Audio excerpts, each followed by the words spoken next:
Welcome back. No changes to NatWest Gibraltar are planned as part of the RBS's group's revival plans after the group announced the biggest loss since a UK government bailout 6 years ago. The group reported a pre-tax loss of £8.2 billion compared to £5.2 billion last year, and the revival plan reportedly involves a move away from the investment and international banking. But no specific mention is made of Gibraltar at this stage.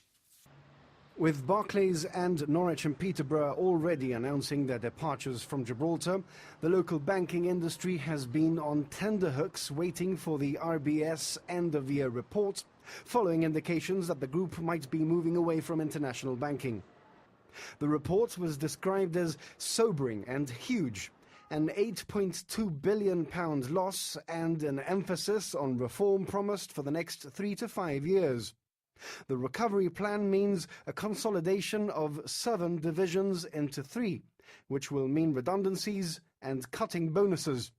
The bank is to become smaller, simpler and smarter, according to Chief Executive Ross McEwan. But it's the focus on shifting back to the UK that has locals worried. Gibraltar's branch is enormously successful, but as recent events with Barclays and Norwich and Peterborough have shown, this means little when global decisions are made. A decision on the Gibraltar branch, however, isn't expected at this stage. Regional manager David Bruce confirmed that the local branch would be active participants in planning the future shape of the overall bank, but that there are no immediate plans for changes to RBS International. He said NatWest Gibraltar's commitments to ongoing business and customers remain the same. The bank says it will be issuing a further update during March on its capacity for new business, which is likely to be limited given the amount of new business taken on in the last 6 months. Frontier queues flared up again on Monday night, causing some of the worst tailbacks of the year so far. Queuing time for outgoing traffic peaked at 3 hours around 5 p.m, with tailbacks going all the way back to Devil's Tower Road. Pedestrian and motorbike queues peaked at 2 hours, with law enforcement agencies on the Spanish side once again conducting rigorous checks on documents and searching vehicles. At least 2 members of the cross-border group calling for a humanitarian frontier will be carrying out a hunger strike. This was decided at a meeting, with the group also planning other measures to highlight the problems at the frontier. Christine Vasquez spoke to the group's spokesperson, Nuria Gomez, on the group's plans. Although we're not a political-orientated group, we feel that we will have to be looking to have meetings with different politicians, leaders of different groups. We've already sent letters to European Parliament and that, but we're going to have to raise the profile and send more. We're also preparing a video with a summary of things that are happening here to try and also have a visual impact on people that receive it. Because one thing is having to read something about a place and another thing is to actually receive images. We've spoken, unfortunately, about having to maybe do a hunger strike because, unfortunately, we're seeing that normal actions are not really getting us anywhere. So that will probably be happening too. And then on the other side of the border, we think that it would be important to get some kind of stand. We're asking for permission to have a stand there to inform people and to try and get people to fill in the complaint forms and Guardia Civil in the stand of La Guardia Civil, because people that cross over don't fill anything in. So it's all just here into the European Commission, but nothing is happening on the other side. So we need to raise the profile of the Spanish side of the complaints.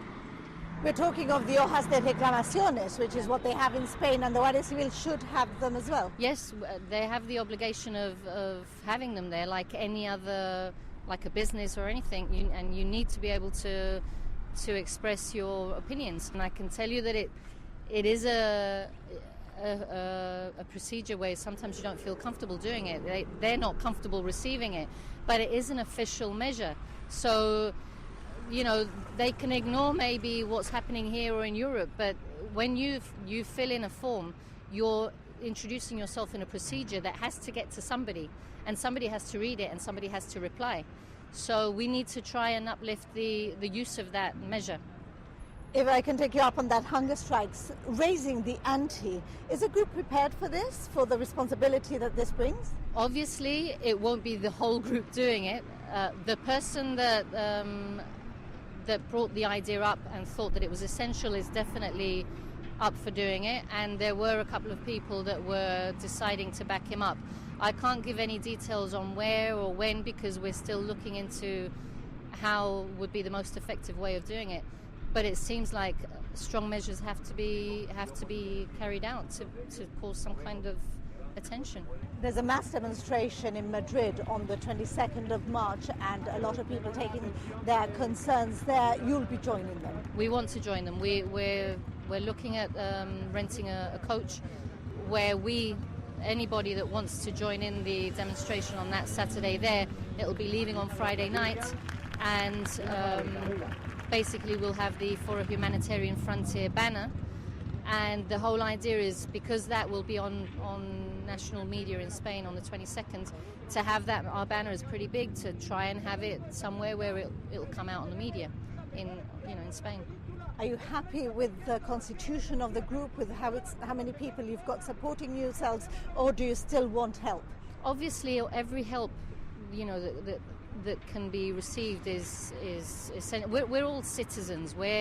Obviously there are some people that represent a group like Juan Pecino with Unite or Juan Jose with Aztec, but apart from those, I'm just a citizen that has joined them. So, and the more heads that get together, the more ideas that can come out. And also, for some actions, you do need a group of people to be able to carry them out. And above all, people that are not needing to be leaders of anything, just wanting to do something for the situation. Because it doesn't matter who solves it. The need is to get the problem solved and to get people to get politicians to get their act together and stop playing around with us. A local teacher who has been on trial charged with sexual offences has been found not guilty.